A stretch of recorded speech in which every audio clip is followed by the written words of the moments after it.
નમસ્તે વિદ્યાર્થી મિત્રો. ધોરણ 6 વિષય ગણિત, પ્રકરણ નંબર 2. પ્રકરણનું નામ છે પૂર્ણ સંખ્યાઓ. તો આ પ્રકરણમાં આપણે આની પહેલાંનું જે પ્રકરણ છે એમાં આપણે શું શીખ્યા હતા? તો કે ભાઈ સંખ્યાઓનો પરિચય, સંખ્યાઓનું સ્વરૂપ, બરાબર. એકમ, દશક, 100, 1000 અને 10,000 અથવા એનાથી આગળ સુધીની સંખ્યાઓનો પરિચય આપણે પહેલા પ્રકરણમાં મેળવ્યો હતો. બીજા પ્રકરણનું નામ છે પૂર્ણ સંખ્યાઓ. તો પહેલાં તો આપણે પ્રકરણનું શીર્ષક સમજી લઈએ. સંખ્યાઓ છે એ ઘણી બધી અલગ અલગ પ્રકારની સંખ્યાઓ છે. જેમ તમે આગળ ભણતા જશો એમ તમને સંખ્યાઓના વિવિધ સ્વરૂપો સમજાતા જશે. પ્રાકૃતિક સંખ્યા, પૂર્ણ સંખ્યા, ઋણ સંખ્યા, ધન સંખ્યા, અપૂર્ણ સંખ્યા વગેરે જેવી ઘણી બધી સંખ્યાઓ આવે છે. તો એમાં આજે આપણે આ પ્રકરણમાં પૂર્ણ સંખ્યાઓ ભણીશું. તો પહેલાં તો સંખ્યાઓને સમજીએ આપણે. અત્યાર સુધી આપણે જે અભ્યાસ કર્યો એમાં આપણે શું ભણ્યા હતા? તો કે ભાઈ સંખ્યાના સ્વરૂપ વિશે વિગતે આપણે સમજૂતી મેળવી હતી, જેમાં એકમ, દશક, 100, 1000 અથવા 1000થી આગળની સંખ્યાઓ.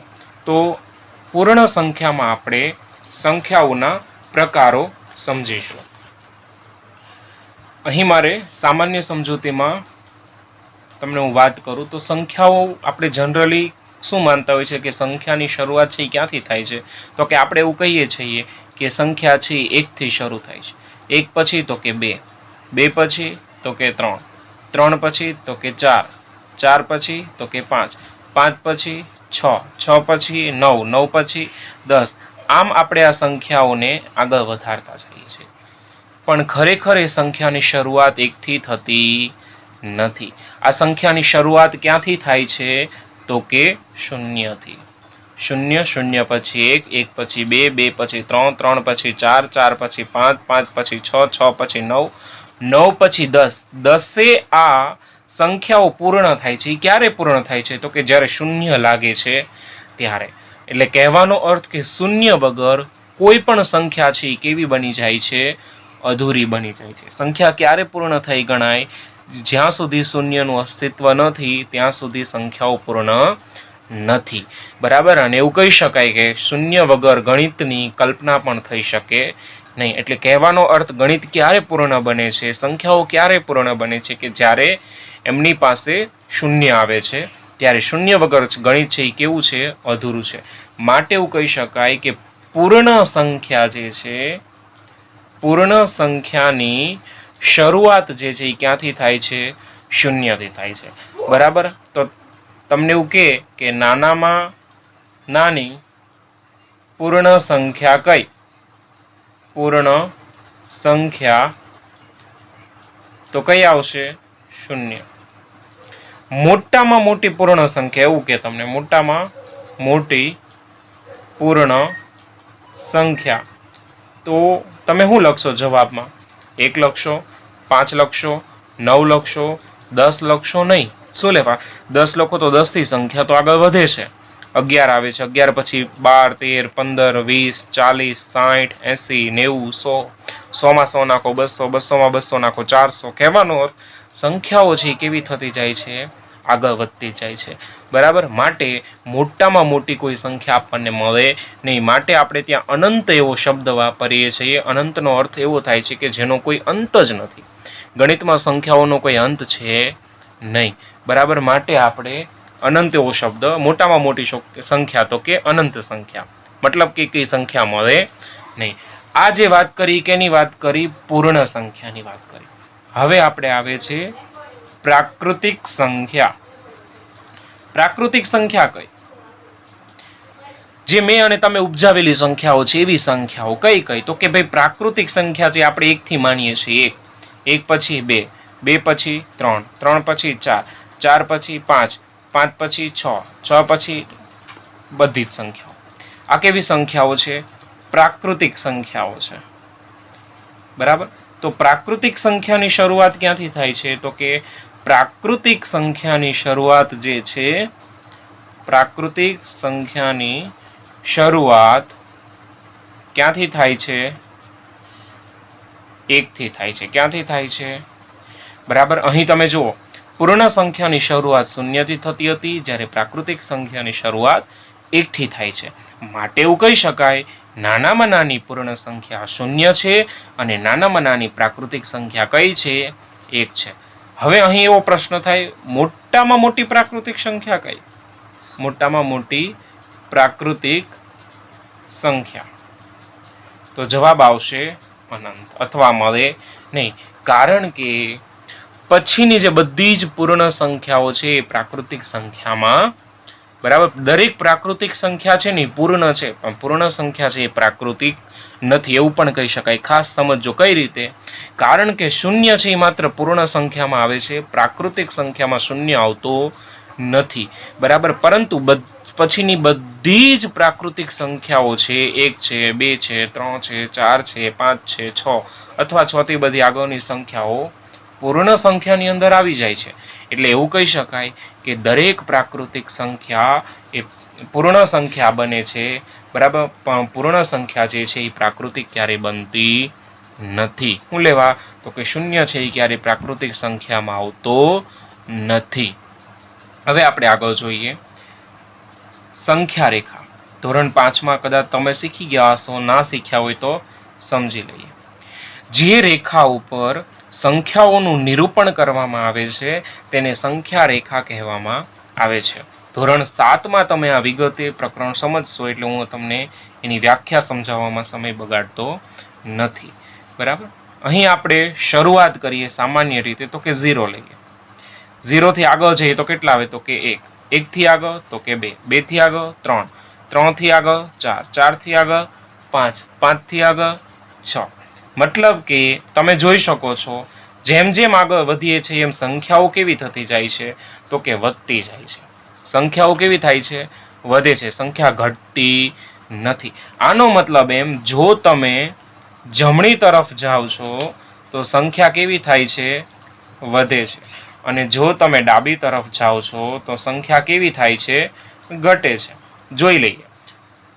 શૂન્યથી જમણી તરફ જઈએ 1, 1 થી જમણી તરફ જઈએ એટલે 1 માં 1 વધ્યા એટલે 2, 2 થી જમણી તરફ તો કે 3, 3 થી જમણી તરફ તો કે 4. કહેવાનો મતલબ જમણી તરફ તમે જાઓ એમ સંખ્યા વધતી જાય છે. ડાબી તરફ આવો તો સંખ્યા કેવી થશે? ઘટતી જશે. 12 છે, 12 ની ડાબી તરફ 11, મતલબ એક સંખ્યા ઘટી ગઈ. 11 થી ડાબી તરફ આવો તો કે 10, મતલબ એક સંખ્યા ઘટી ગઈ. તો તમારે આ વસ્તુ ધ્યાનમાં રાખવાની છે. ડાબી તરફ આવશો તો સંખ્યા ઘટશે, જમણી તરફ આવશો તો સંખ્યા વધી જશે, બરાબર. એક બીજી વસ્તુ જે તમારે ધોરણ 7માં ભણવાની આવશે, છતાં સમજી લઈએ. સેન્ટરમાં વચ્ચે શૂન્ય રાખીશું. આ બાજુ જે છે એ કેવી સંખ્યાઓ છે? ધન સંખ્યાઓ છે. આ બાજુ ઋણ સંખ્યા છે. ઋણ એટલે કેવી સંખ્યા? તો કે ભાઈ જોઈએ, 0 થી જમણી તરફ જઈએ તો કે 1, 2, 3, 4, 5, 6. આ બધી કેવી સંખ્યાઓ છે? ધન સંખ્યાઓ, બરાબર. સરવાળાની નિશાની આપણે કોઈની આગળ લખતા નથી. ઋણ સંખ્યાઓ -1, આ બાજુ -2, આ બાજુ -3, આ બાજુ -4, આ બાજુ -5, જેને આપણે માઇનસ એવું કહીએ છીએ. ઇંગ્લિશમાં શું કહેવાય છે? -1, -2, -3, બરાબર. આને +1, +2, +3, બરાબર. તો ડાબી તરફ જાઓ છો તો સંખ્યા ઋણ થતી જાય છે, જમણી તરફ આવો તો સંખ્યા ધન બને છે. શૂન્ય એક એવી સંખ્યા છે, તટસ્થ સંખ્યા છે. એ માઇનસ પણ નથી અને પ્લસ પણ નથી.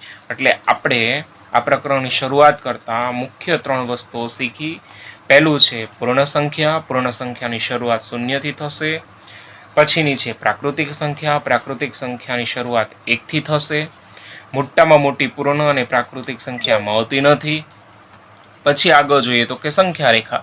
જમણી બાજુ જાઓ તો સંખ્યા વધે છે, ડાબી બાજુ જાઓ તો સંખ્યા ઘટે છે. આ જે છે એ સામાન્ય સમજૂતી છે. હવે એના આધારે આપણે સ્વાધ્યાય 2.1 ગણીએ. સ્વાધ્યાય 2.1.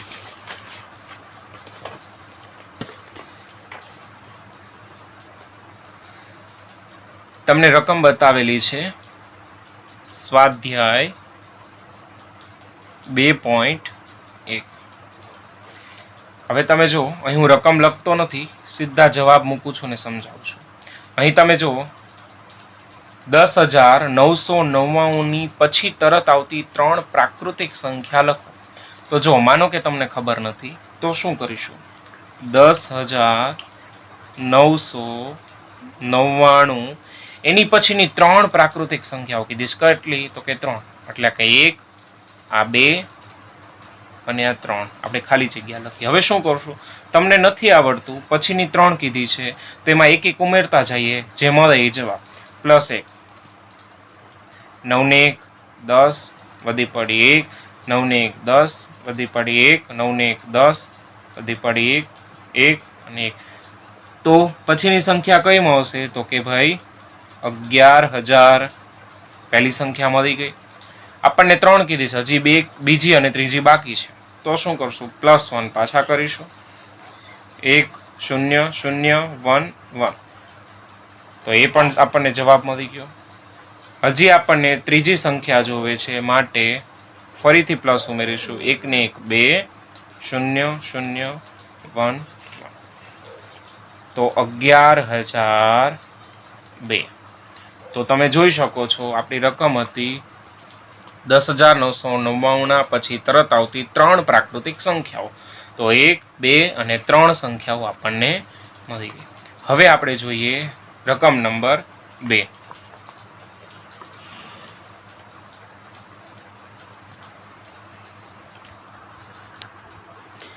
હવે આપણે જોઈએ દાખલા નંબર 2. અહીં તમને એવું કીધું છે 10,001 ના પહેલા આવતી 3 પૂર્ણ સંખ્યાઓ લખો. આની પહેલા આવતી 3 પૂર્ણ સંખ્યાઓ. તો અહીં આપણે જગ્યા છોડી દઈએ એટલે ખ્યાલ આવે. 1 ગોતવાની છે, બીજી ગોતવાની છે અને ત્રીજી ગોતવાની છે. હવે શું કરશું? જેમ પછીની ગોતવા માટે પ્લસ કર્યા હતા એમ પહેલાની ગોતવા માટે માઇનસ કરીશું. માટે -1. 1 માંથી 1 જાય 0 0 0. જેટલા પોપેન્ડા છે એ નીચે ઉતારો અને એ જવાબ ઉપર. એક સંખ્યા મળી ગઈ. ફરી એમાંથી 1 બાદ કરીએ. પાછા 0 માંથી 1 ના જાય. 10 કો લેશું. બાદ બાકી ન આવડતી હોય તો એ શીખી લેજો. 0 9 9 9 10. 10 માંથી 1 જાય 9 9 9 9. આ 0 છે એટલે આમનામ આવશે. તો એનો પછીનો જવાબ છે 9,999. એમાંથી હજી 1 બાદ કરીએ. 9 માંથી 1 જાય 8. 9 ના 9 9 ના 9 9 ના 9. તો જવાબ આવશે 9,998. બરાબર. હવે એ જ રીતે ત્રીજું જોઈએ. ત્રીજું તમને એવું કીધું છે સૌથી નાની પૂર્ણ સંખ્યા કઈ છે? તમને એવું કીધું છે સૌથી નાની પૂર્ણ સંખ્યા કઈ છે? તો તમે જોઈ શકો છો. આની પહેલા આપણે સમજ્યા પૂર્ણ સંખ્યા કઈ હતી? પૂર્ણ સંખ્યાની શરૂઆત 0 થી થતી હતી. તો જ્યાંથી શરૂઆત થાય એ સંખ્યા કેવી હોય? નાની હોય. માટે નાનામાં નાની પૂર્ણ સંખ્યા કઈ આવશે? 0. અહીં ખાસ સમજો, રકમમાં જો તમને પ્રાકૃતિક સંખ્યા આપેલી છે તો તમારે વળી પાછું શું લેવાનું છે? 1 લેવાના છે. બરાબર. પૂર્ણ સંખ્યા કીધી છે એટલે 0, પ્રાકૃતિક કે તો 1. અને મોટામાં મોટી પ્રાકૃતિક કે પૂર્ણ સંખ્યા મળે નહીં. તો અહીં આપણે લખીશું સૌથી નાની પૂર્ણ સંખ્યા કઈ છે? સૌથી નાની પૂર્ણ સંખ્યા કઈ આવશે? 0 જવાબમાં. હવે આગળ જોઈએ. ચોથામાં તમને એવું કીધું છે 32 અને 53 ના વચ્ચે આવતી પૂર્ણ સંખ્યાઓ જણાવો. કેટલી થાય? 32 થી 53 ની વચ્ચે. તો અહીં પેલા રકમ લખીએ. 32 થી 53 ની વચ્ચેની સંખ્યાઓ. પેલા તો કેટલી આવે એ જોઈએ. બધી લખી કાઢીશું જેટલી આવે એટલી. 32 33 34 35 36 37 38 39 40 41 42 43 44 45 46 47 48 49 50 51 52 અને 53. હવે આપણને શું કીધું છે? 32 અને 52 ની વચ્ચે આવતી સંખ્યા, માટે 32 અને 52 ને ગણવાના નથી. જો તમને એવું કીધું હોત 32 થી 53 વચ્ચે આવતી પૂર્ણ સંખ્યા કઈ છે, તો 32 અને 53 ને આપણે આમાં કાઉન્ટ કરવા પડે. પણ અહીં શું કીધું? 32 અને 53, માટે 32 અને 53 ને અડવાના નથી. એ સિવાય કેટલી થાય છે જોઈએ. 1 2 3 4 5 6 7 8 9 10 11 12 13 14 15 16 17 18 19 20. તો કેટલી સંખ્યા આવશે? જવાબ આવશે 20 સંખ્યાઓ જે છે. બરાબર. કેટલી સંખ્યાઓ મળે છે? તો કે 20 પૂર્ણ સંખ્યાઓ આપણને એની વચ્ચે મળે છે. પાંચમું શું છે? નીચે આપેલી સંખ્યાઓના પછી તરત આવતી સંખ્યાઓ જણાવો. બરાબર. તો એમાં પહેલી આપણને આપી છે 5માં તરત પછીની સંખ્યા. હું ટૂંકમાં સૂચના લખું છું. તરત પછી આવતી સંખ્યા જણાવો. માટે એ કરીને લખીશું.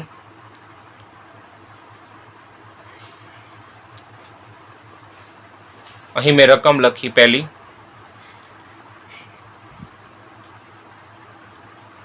₹24,40,701. બરાબર. તો હવે આની તરત પછી આવતી સંખ્યા લખવી છે, માટે +1 કરીશું. 1 ને 1 2, 0 7 0 4 4 અને 2. તો પછી તરત પછી આવતી સંખ્યા આપણને મળી ગઈ. એ જ રીતે બીમાં આપણને રકમ આપી છે 1,01,99. તો એમાં પણ +1 કરીશું. 9 ને 1 10, વધી પડી 1, 9 ને 1 10, વધી પડી 1, 1 ને 1 2, 0 0 અને 1. પછી છે સી.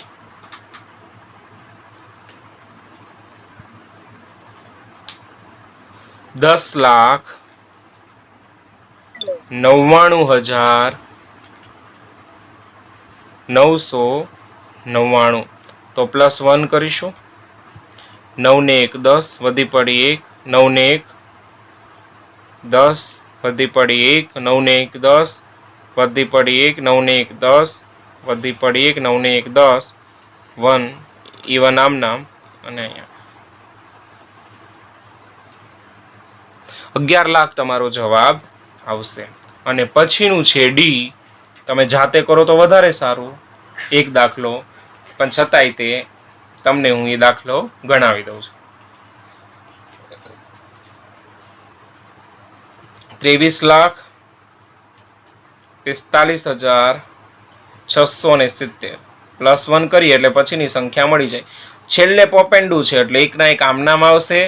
આ 7 ના 7 આમ નામ, 6 ના 6 આમ નામ, 5 ના 5 આમ નામ, 4 ના 4 આમ નામ, 3 ના 3 આમ નામ, 2 ના 2 આમ નામ. બરાબર. તો 23,45,670 પછીની સંખ્યા મળી 23,45,671. તો પાંચમો દાખલો પણ આપણો અહીં પૂરો થઈ જાય. એ જ રીતે છઠ્ઠો પ્રશ્ન છે. એમાં તમને એવું કીધું છે કે તરત પહેલાની સંખ્યાઓ શોધો. તો જેમાં ઉમેર્યા એમાં શું કરીશું? બાદબાકી કરીશું.